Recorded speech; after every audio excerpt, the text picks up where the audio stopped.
Alors, bonjour à tous. C'est encore un grand plaisir d'être avec vous ce matin.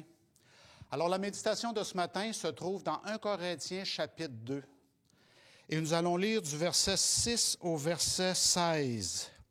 Et je vous invite à le relire cet après-midi parce que c'est très profond. Et avec l'information que je vais vous donner ce matin, en le relisant, vous allez peut-être pouvoir comprendre plus en profondeur qu'est-ce que le message a pour nous ce matin. Et alors, au verset 6, ça dit ceci.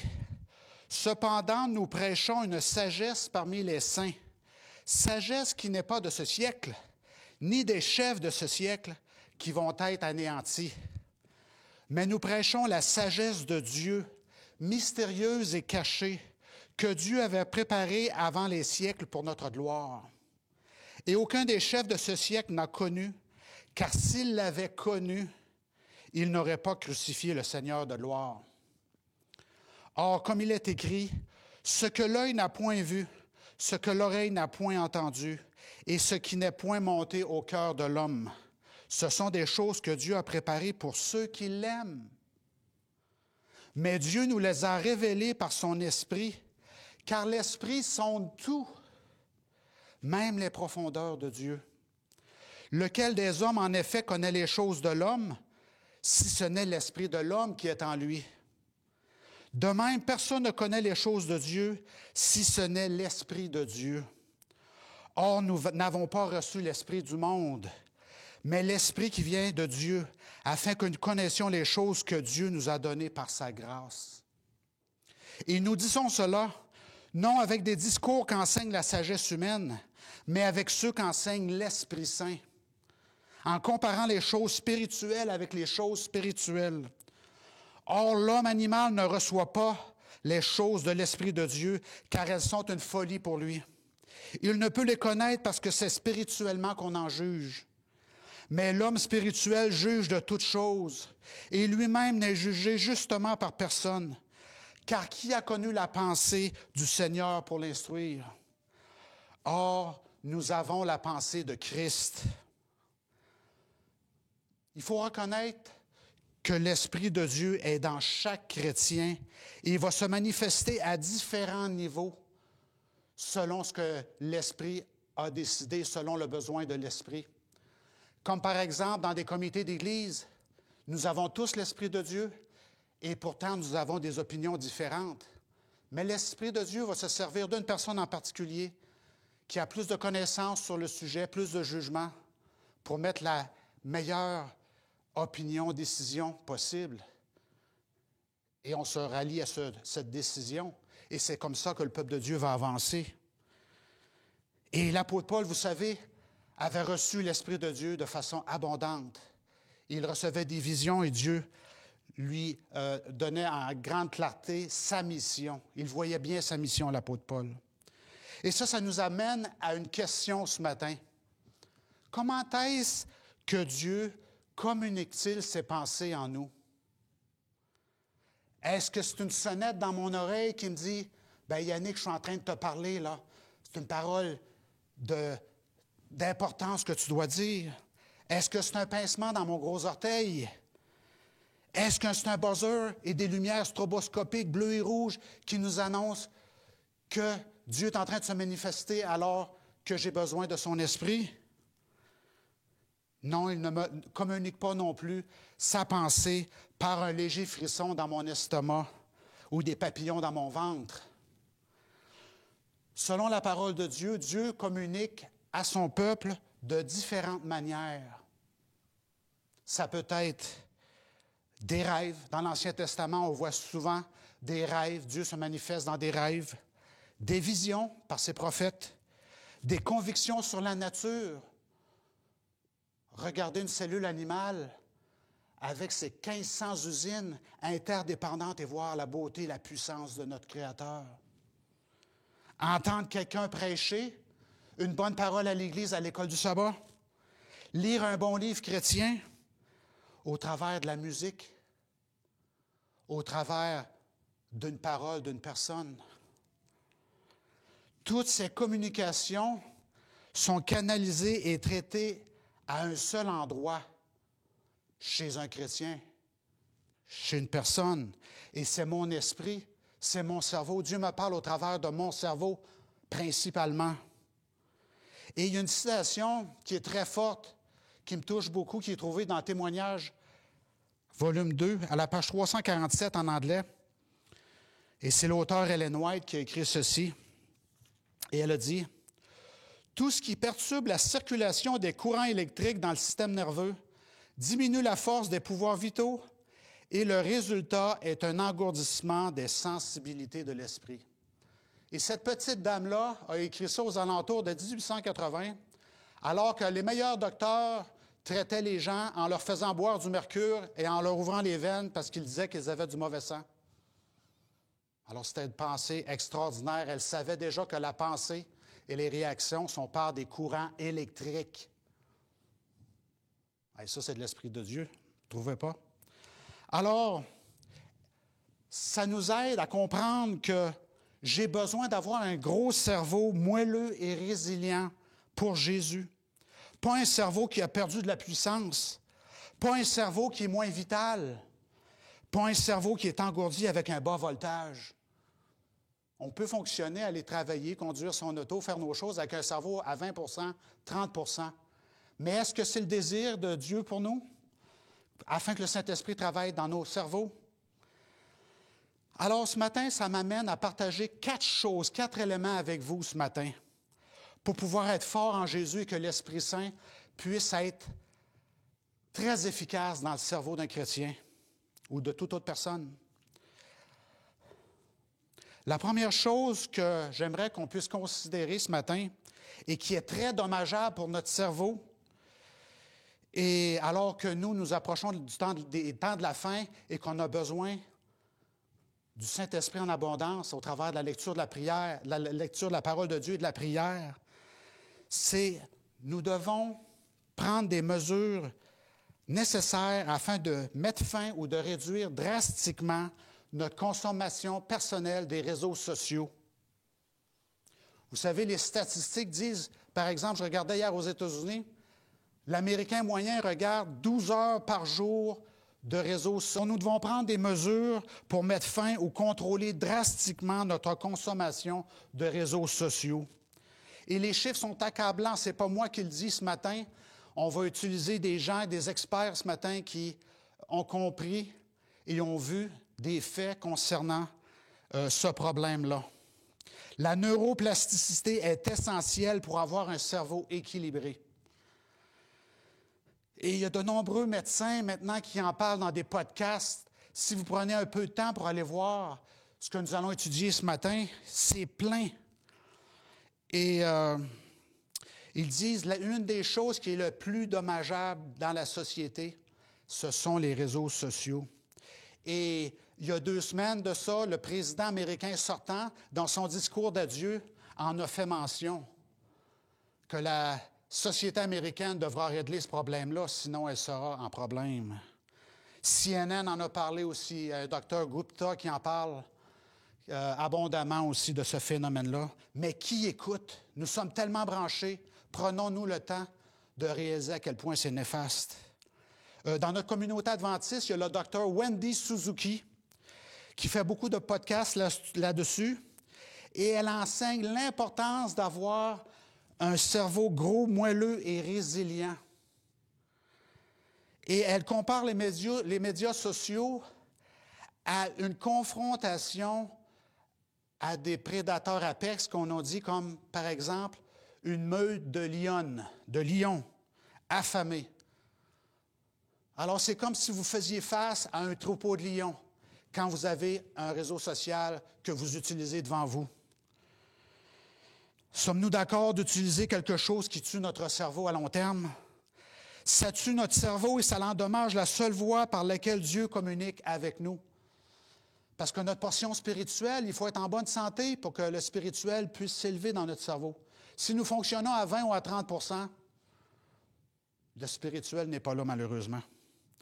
Eh bien, ce que je vais entendre, bien sûr, si vous allez dire, « Bien, pasteur, moi, c'est pas pareil.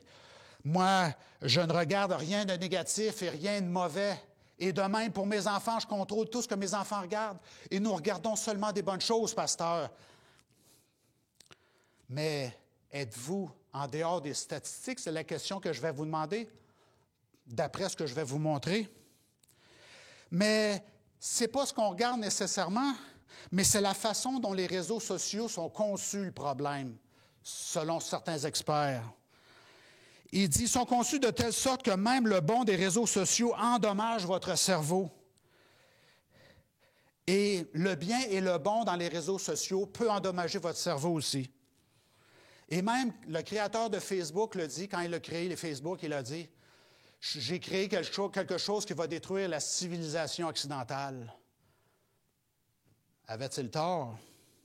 Il y a une étude de l'Université Santa Clara en Californie, et qui est une université décente, qui a déclaré que les réseaux sociaux activent le système limbique de combat ou de fuite, fight or flight response, qu'on appelle en anglais, en psychologie, c'est un terme connu, le système limbique de combat ou de fuite du corps humain, avec l'alerte des nouveaux messages.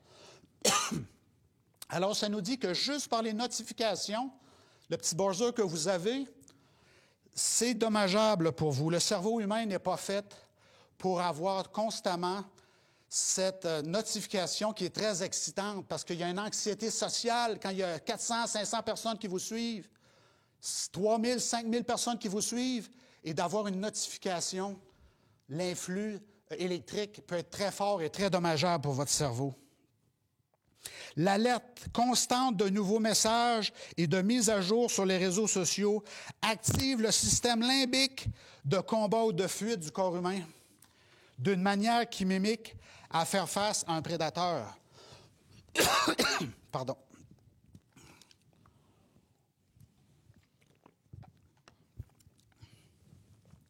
Alors, sur CNN, on en parle constamment avec Dr. Gupta, qui appelle ça le brain rot.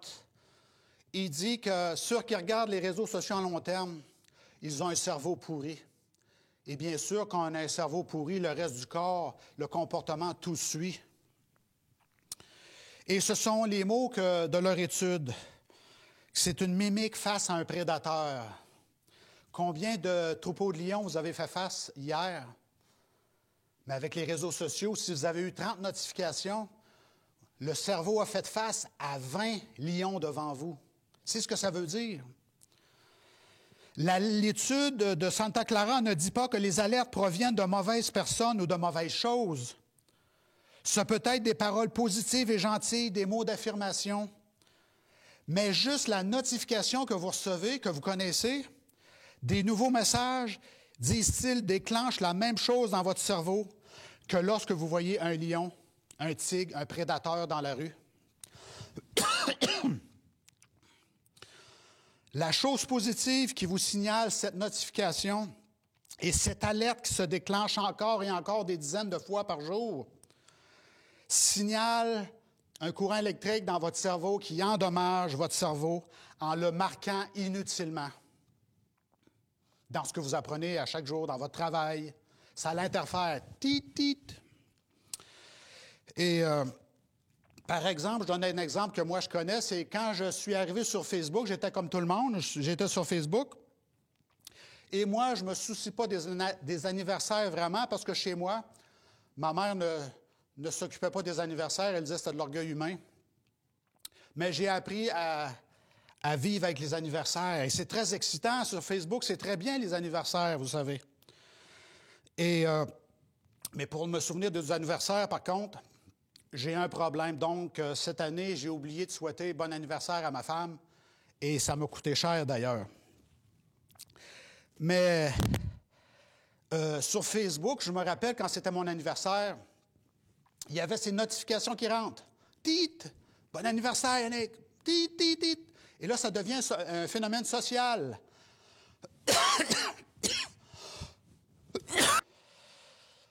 Alors, qu'est-ce que je disais? C'était que quand c'était mon anniversaire, alors c'était bien, parce que les gens me souhaitaient bon anniversaire, Yannick. Tit, tit! Il y avait des notifications qui venaient avec ça. Bon anniversaire, joyeux anniversaire. Et ça, c'était fait par toute ma communauté sur le réseau social. Et même c'était un bon message, et même ce petit message positif cause une alerte, une mimique qui est comme faire face à un prédateur. Et là, certaines personnes vont me dire, ben moi, les réseaux sociaux, j'en ai besoin. Parce que si je quitte Facebook ou les réseaux sociaux, où est-ce que je vais pouvoir communiquer avec mes amis et ma famille? Parce que oui, c'est possible que si vous laissez les réseaux sociaux, vous allez peut-être vous sentir isolé. Vous allez avoir peur de rater quelque chose. Mais laissez-moi vous dire que, en tant que personne qui a surmonté d'autres addictions dans notre vie, des débalancements, aimer trop quelque chose de bon, ça peut être nocif aussi. Ça devient un sevrage. Et si on persiste à se rétablir, à redevenir en équilibre dans notre vie, par la puissance de Dieu, on peut surmonter ce sevrage. Et on doit le faire, mes frères et sœurs, parce que c'est quelque chose qui endommage notre vie. Et nous, les chrétiens, qu'est-ce qu'on veut des réseaux sociaux? C'est d'avoir des relations avec les gens, pouvoir socialiser, dire allô, bonjour. Mais depuis que la COVID est finie, maintenant, on peut le refaire à face de d'autres façons. Alors, on doit faire des efforts de revenir dans notre communauté et de se reparler face à face avec une bonne adrénaline, de faire face aux gens, de sourire aux gens et d'être positif. Et le cerveau doit travailler d'une autre façon, de la bonne façon. C'est la façon naturelle de faire les choses. Et il est possible aussi que vos enfants puissent vivre sans réseaux sociaux aussi. C'est quelque chose à laquelle on doit réfléchir. Comment est la qualité de notre électricité dans notre cerveau et de l'influx qui va dans notre corps? Dieu nous a donné ce corps aussi qu'on doit prendre soin. Et qu'est-ce qui vient avec le problème des réseaux sociaux et du volume de consommation jusqu'à 12 heures par jour et même plus? C'est le manque d'exercice. L'exercice nous aide à développer de gros cerveaux moelleux et résilients. Les experts vont vous le dire aussi. Le contraire de l'exercice, c'est la sédentarité. Et ça va de pair souvent avec les réseaux sociaux aussi.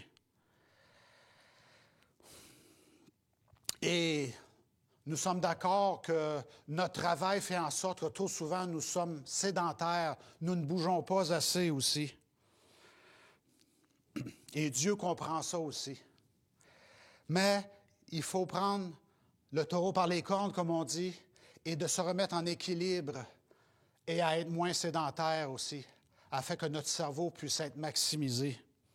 Et nous sommes en début d'année, pourquoi pas prendre de bonnes résolutions, n'est-ce pas?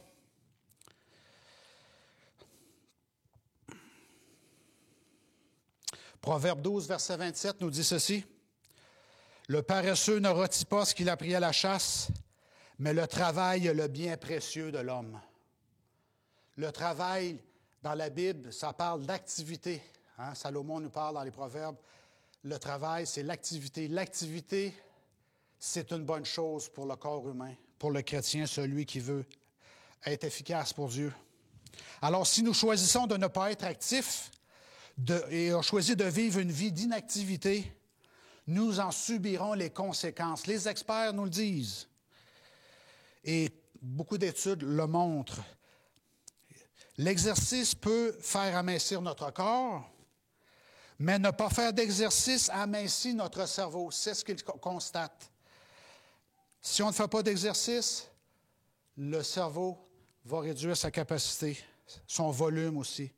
Faire de l'exercice fait grossir notre cerveau et tend à faire rapetisser notre corps. Ne pas faire d'exercice tend à faire grossir notre corps, mais en réalité, notre cerveau s'amincit. Et l'amincissement du cerveau n'est pas une bonne chose. Dieu nous a donné une capacité crânienne, alors pourquoi pas la remplir? Amen. On dit que l'amincissement du corps, de la bonne manière et au bon moment, peut être sain. Mais l'amincissement du cerveau, ce n'est pas une bonne chose. L'amincissement du cerveau augmente le risque de déficit neurologique, affectant la mémoire, Nous devons donc rester assis moins longtemps et bouger davantage. Et même si on bouge, peut-être ce n'est pas un exercice suffisant. Proverbe 21, verset 25 dit « Le désir du paresseux le tue, car ses mains refusent de travailler. » Alors oui, il faut prendre des bonnes habitudes et ce n'est pas toujours facile. Des désirs sains, il faut prendre l'initiative de bouger. À commencer au gym, vous savez, les premières semaines qu'on va au gym, ça fait mal. Mais il y a quelque chose de positif, non seulement au plan physique, mais au plan émotionnel et spirituel aussi. Et dans les études qui étaient montrées, le simple fait que quand vous vous levez le matin debout, vous vous levez le matin, être debout plus longtemps dans la journée aide votre cerveau. Alors, quand nous sommes réveillés, idéalement, nous devrions rester debout. Simplement vous tenir debout à votre bureau au lieu d'être assis. Et aujourd'hui, il y a beaucoup de gens qui travaillent à leur bureau, sur leur ordinateur, sur une espèce de bureau debout. Et les experts disent que c'est mieux pour la santé que d'être assis et d'être recourbé, d'avoir une mauvaise oxygénation. Alors, asseyez-vous moins, bougez plus et essayez d'être debout. Et ceci m'amène à une pensée de l'apôtre Paul, encore une fois, qui est trouvée dans 1 Corinthiens 6, versets 19 à 20, qui dit ceci. « Ne savez-vous pas que votre corps est le temple du Saint-Esprit qui est en vous, que vous avez reçu de Dieu, et que vous ne vous appartenez pas à vous-même? Car vous avez été rachetés à un grand prix. Glorifiez donc Dieu dans votre corps et dans votre esprit, qui appartiennent à Dieu. » On appartient à Jésus qui est mort pour nous. Il a fait le sacrifice ultime. Alors mettons des efforts pour lui rendre gloire de la bonne manière, avec qu'est-ce qu'on peut contrôler de notre corps. La troisième chose qui vient avec ce discours ce matin, et que les experts parlent, et que c'est extrêmement nocif, c'est qu'on a trop d'écran dans notre visage. Et les experts disent que beaucoup de gens vont au lit et ils vont jusqu'à s'endormir avec leur téléphone dans leur visage. Même à regarder des bonnes choses, ils disent que c'est extrêmement dangereux pour vous. Et si vous regardez du sport, basket, hockey, football, et vous êtes excité jusqu'à temps que votre esprit en puisse plus, et là, vous vous réveillez parce qu'il y a un but, l'arbitre siffle ou il y a un bruit, des annonces, et là, vous vous réveillez en sursaut, encore devant cet écran qui dégage de la lumière bleue. Encore une minute de plus, encore une minute de plus. S'endormir sur son téléphone, on dit que ce n'est pas grave, et on le fait de jour en jour. Nos adolescents s'endorment, la lumière dans leur visage, l'écran dans leur visage. Et cette fois-ci, c'est la Harvard Medical School, qui est une institution extrêmement reconnue au monde. Elle a fait des études et s'endormir avec n'importe quel écran n'est pas sain. Qu'ils disent, se coucher avec n'importe quel écran qui illumine notre face, ce n'est pas sain. En fait, eux, ils ont étudié le fait de lire, de s'endormir sur des livres électroniques. Vous savez, des e-books. On lit calmement. Eh bien, ça, c'est de moins bonne qualité que de lire un vrai livre en papier. Ils ont dit, ceux qui lisent des livres électroniques, des e-books, plutôt qu'un vrai livre avant d'aller au lit, ont besoin de 10 minutes supplémentaires pour s'endormir.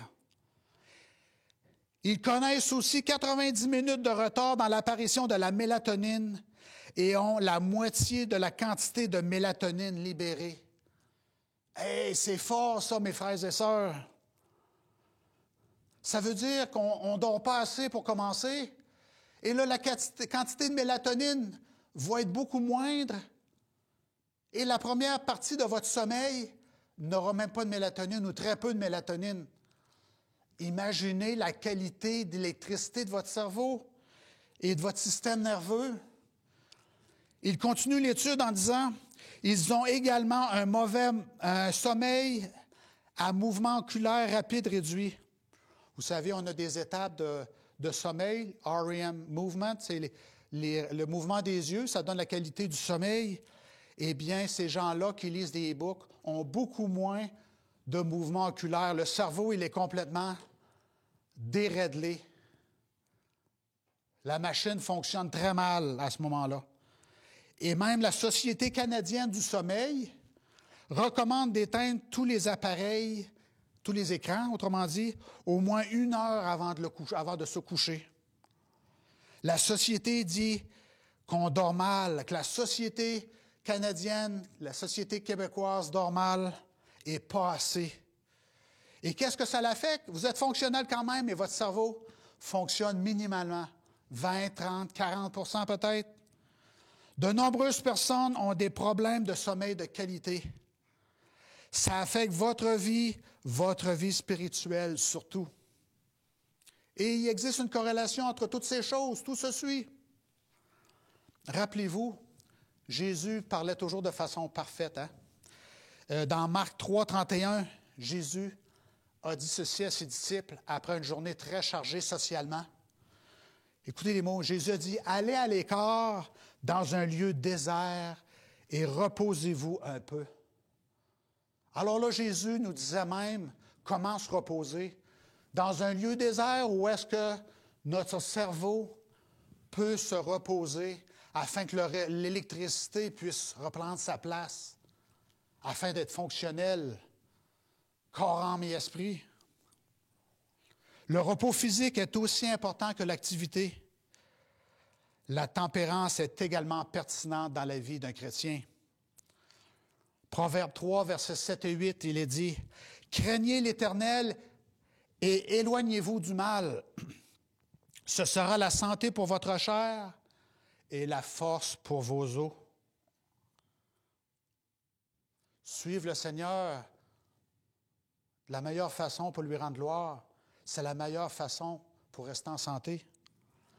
Psaume 127, versets 1 et 2, il est dit ceci, « C'est en vain que vous vous levez tôt, que vous vous couchez tard et que vous mangez le pain de douleur, car c'est ainsi qu'il donne le sommeil à ses bien-aimés. » Dieu se préoccupe de notre sommeil aussi, de notre repos. Et enfin, il y a une autre chose aussi qui affecte drastiquement notre cerveau et qui est un peu reliée aux autres. Et vous savez, le matin, quand on se lève, notre cerveau est tout à l'envers, on est un peu endormi. Une bonne chose à faire, c'est d'aller prendre une douche le matin. Mais quelle est la recommandation? Eh bien, c'est de prendre une douche chaude et en terminant par une douche très froide, 2 minutes ou 3 minutes. On n'aime pas ça. Mais ce froid-là sur notre corps monte une adrénaline naturelle qui nous réveille et qui nous permet de fonctionner avec une bonne adrénaline pour commencer les défis de la journée. Mais qu'est-ce que le monde en général font alors qu'ils ont eu un mauvais sommeil, qu'ils sont tout croche? Qu'est-ce qu'ils vont faire? Eh bien, ils vont prendre une bonne tasse de café. Alors ce matin, je vous demande de ne pas tuer le messager, mais d'essayer de comprendre que tout ça est relié ensemble sur le fonctionnement d'un bon cerveau, avec une bonne électricité. Alors pensez à ce que vous prenez le matin pour vous réveiller. Et il y a une étude qui est sortie de l'Université d'Australie du Sud, et c'est une étude qui est sortie avec plus de 20 000 sujets. Et cette étude-là indique qu'une consommation élevée de café est associée à un volume cérébral total plus petit et à un risque accru de démence. Et dans les médias ici, je vous dis, on n'entend pas ces choses-là. Ils vont dire plutôt que le café, si vous buvez du café, vous allez avoir une longévité 2 ans de plus que la moyenne. Ils vont dire que le café, c'est positif. Mais en fait, je vous pose la question, est-ce que ce n'est pas plutôt l'eau qui est dans le café qui fait vivre les gens 2 ans plus longtemps? Parce qu'on sait que la population ne boive pas assez aussi. Alors, juste le fait de boire de l'eau, ça peut augmenter votre longévité de 2 ans. Parce qu'en réalité, boire du café, c'est très négatif selon l'étude de plus de 20 000 personnes, sujets qui ont été étudiés. Et cette étude-là, je ne la savais pas dans les médias ici. On ne l'a pas communiqué, cette étude-là. Alors, ils disent qu'une consommation élevée de café est associée à un volume total, cérébral total plus petit et à un risque accru de démence. Alors, rappelons-nous ce matin que le sujet de la méditation, c'est d'avoir un cerveau plus gros, moelleux et résilient pour Jésus. Et on fait ça parce qu'on veut connaître les pensées de Jésus, les pensées de Dieu, les pensées de l'Esprit soient en nous. Et que tout ce que nous puissions faire soit pour Dieu. Alors, l'étude ici nous dit qu'une surconsommation de café, de boissons énergisantes ou de soda contenant de la caféine finira par faire rétrécir votre cerveau. Une autre étude qui est en cours, qui se passe à Bâle en Suisse, l'Université de Bâle en Suisse, et c'est une étude qui est menée sur un groupe de 20 jeunes adultes en santé qui avaient l'habitude de boire du café à tous les jours. Alors, on a fait une étude avec eux et on leur a dit de substituer leur café par des capsules pendant 10 jours. OK? Et on dit, arrête de boire du café, on te donne ces capsules-là pendant 10 jours et on va te mettre dans la machine à résonance magnétique pour étudier ton cerveau. Et ça veut dire que certains ont reçu différentes quantités de café, d'autres en ont reçu moins comme un effet placebo pour étudier l'effet placebo de tout ça. Et la quantité de caféine qu'ils ont donnée, quand ils donnaient la caféine, c'était l'équivalent d'une tasse de café, ce qu'ils prenaient. Et là, on a étudié ces 20 sujets-là. Et l'étude est encore en cours, ce n'est pas terminé, mais déjà, ils ont déjà des recommandations et des choses qu'ils ont constatées. Et à la fin de chaque période de 10 jours à laquelle la personne prenait de la caféine ou non, les chercheurs ont examiné le volume de matière grise du sujet avec les machines MRI, qu'on disait là, qui étudient avec des scanners. Et les chercheurs ont constaté une différence significative dans la matière grise selon que les sujets avaient reçu de la caféine ou le placebo. Alors, ça diminue le volume et la quantité de matière grise aussi du cerveau. Alors, ils disent, après 10 jours de placebo, c'est-à-dire 10 jours d'abstinence de café, le volume de matière grise était redevenu plus important qu'après la même période de temps avec des capsules de caféine équivalent à une tasse de café par jour. Et ils ont constaté déjà dès l'origine, dès le début de cette étude-là, du volume de la matière grise. Ils ont dit que c'était particulièrement frappant. Ils ont dit aussi que dans le lobe temporal médian droit, de ce côté-là, y compris l'hippocampe, une région du cerveau essentielle à la mémoire et à la consolidation. La consolidation, c'est pendant la nuit, votre cerveau essaie de faire du sens de tout ce qui est arrivé dans la journée et de dire ça c'était bien, ça c'était mal, et puis essayer de trouver une solution à tout ça, mettre ça en équilibre dans votre cerveau. Eh bien, la caféine semble réduire le volume de matière grise et ça attaque, comme on a dit, le lobe temporal médian droit et l'hippocampe, et ça attaque la qualité, la quantité de matière grise, la consolidation. Mais l'étude n'est pas terminée encore. Mais déjà, ils peuvent voir des choses aussi. Et je vous dis ça ce matin, c'est que la bonne nouvelle, si parmi vous, il y a des gens qui consomment du café, c'est qu'après 10 jours d'abstinence, la taille du cerveau s'était considérablement régénérée chez les sujets testés. Alors, ne perdez pas courage si vous buvez du café depuis toujours. Il n'est pas trop tard pour arrêter et de donner un break, comme on dit, à votre cerveau. Votre cerveau peut se régénérer, peut se guérir. Il peut devenir plus gros, plus efficace et résilient.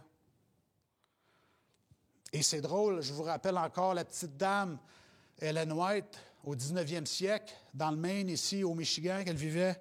Elle a dit ceci, alors que la médecine n'avait aucune idée de ce phénomène-là. Elle a dit « Le café engourdit le cerveau ».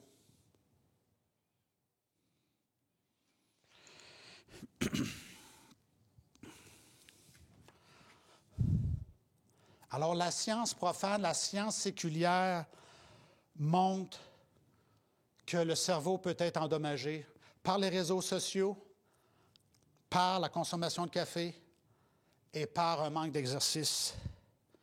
Et je pense que nous voulons avoir les plus gros cerveaux possibles, les plus résilients, les plus moelleux, les plus fonctionnels.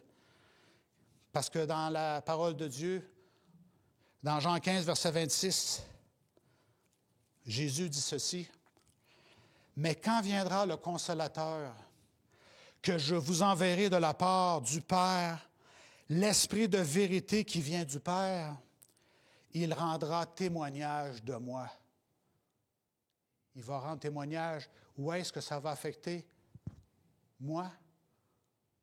C'est dans mon cerveau, dans ma conscience. Est-elle claire, ma conscience? Est-elle fonctionnelle à au moins 60 %? Et vous rendrez témoignage parce que vous êtes avec moi dès le commencement. Dieu veut travailler avec nous par l'Esprit Saint. Et ça commence au niveau de mon cerveau, mon influx électrique. L'Esprit veut travailler avec moi, me posséder, me dire des choses pour toucher le cœur des gens. Mais il faut que ça marche, il faut que la machine marche. Sommes-nous bien disposés à entendre le témoignage de l'Esprit Saint? 1 Corinthiens 10, verset 31. Il est dit, « Soit que vous mangiez, soit que vous buviez, soit que vous fassiez quelque autre chose, faites tout pour la gloire de Dieu. » Ne nous contentons pas de fonctionner avec un influx électrique de 20 % dans notre cerveau, mes frères et sœurs. Je veux tout savoir sur Jésus. Je veux aider le plus possible. Hâtons ce retour de Jésus.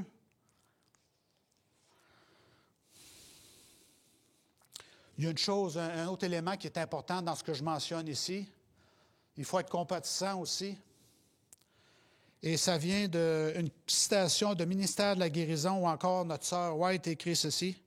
« Il y a un vrai bon sens dans la réforme alimentaire.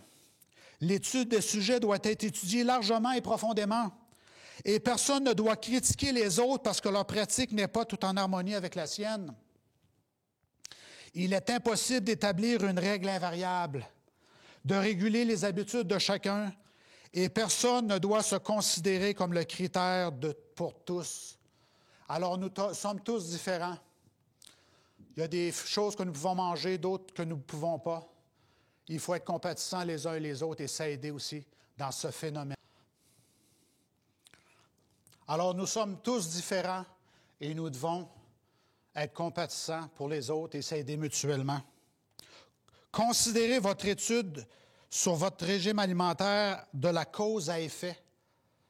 Il y a des choses qui m'empêchent de bien dormir, alors je ne les consomme pas. Et cultiver la maîtrise de soi, c'est important pour un chrétien, de bien représenter Jésus, représenter cette lumière que le Seigneur nous donne. Nous sommes la lumière, nous sommes le sel de la terre.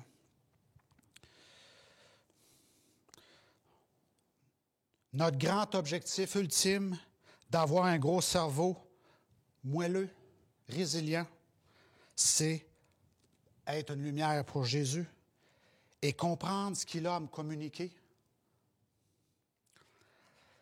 Et on doit désirer cela, non pas parce que ça nous sauve, non, nous sommes sauvés par grâce, par la foi et non par les œuvres, afin que personne ne se vante.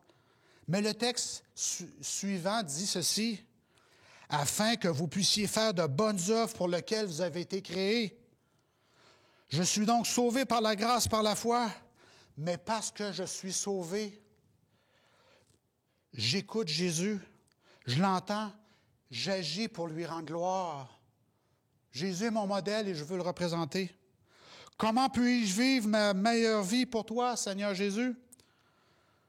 Je sais que tu communiques à travers les avenues de mon esprit. Tu es mon Créateur, tu es mon Rédempteur, tu es mon intercesseur et tu es mon meilleur ami. Et donc, je veux que toutes les pensées qui sont en toi viennent dans mon cerveau et je veux te suivre. » Psaume 139, verset 14, je vais aller le chercher. Psaume 139, verset 14. « Je te loue de ce que je suis une créature si merveilleuse. Tes œuvres sont admirables et mon âme le reconnaît bien. » Alors Dieu nous donne une machine qui est notre corps. Alors nous devons en prendre soin parce que c'est notre Créateur qui l'a conçu comme ça. Et il nous donne une certaine responsabilité. Nous voulons le suivre dans toutes ses voies. Alors je prie que nous puissions étudier attentivement et sincèrement, que nous examinions les causes et les effets de ce que nous faisons, de ce que nous consommons, afin que nous permettions à Jésus de nous aider à cultiver la maîtrise de soi dans nos vies, afin que nous puissions avoir de gros cerveaux résilients pour la gloire de Dieu. Alors, merci de votre écoute et que Dieu vous bénisse spirituellement, mentalement, physiquement et spirituellement aussi. Alors que le Seigneur nous bénisse aujourd'hui. Amen.